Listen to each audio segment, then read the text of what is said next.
राज्यात आता पहिलीपासून इंग्रजीबरोबर हिंदी ही सक्तीची राष्ट्रीय शिक्षण धोरणाची राज्यात यंदापासून टप्प्याटप्प्यानं अंमलबजावणी। हिंदी भाषा सक्तीच्या निर्णयावर राज ठाकरे संतापले। मनसे हिंदी भाषेची सक्ती खपवून घेणार नाही। आम्ही हिंदू आहोत पण हिंदी नाही, आता संघर्ष अटळ। राज ठाकरेंचे ट्विट।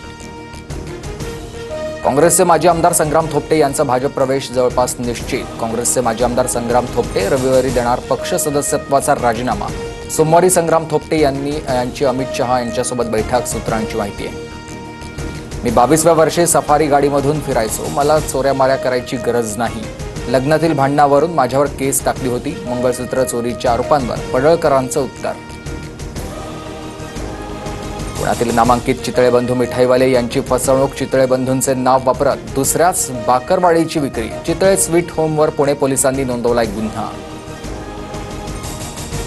बीडमध्ये गुंडांचा आणखी एक प्रकार सीसीटीव्हीमध्ये कैद। चारचाकीमध्ये डिझेल भरल्यानंतर पैसे न देताच गुंडांनी ठोकली धूम।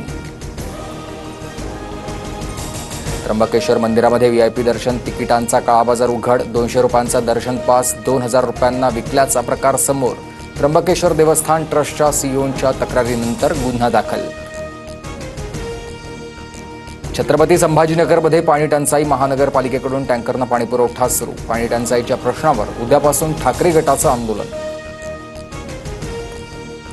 नांदेडमध्ये काळ्या हळदीनं एका गुंठ्यात शेतकरी मालामाल। 1 किलो काळ्या हळदीला 1000 रुपये भाव।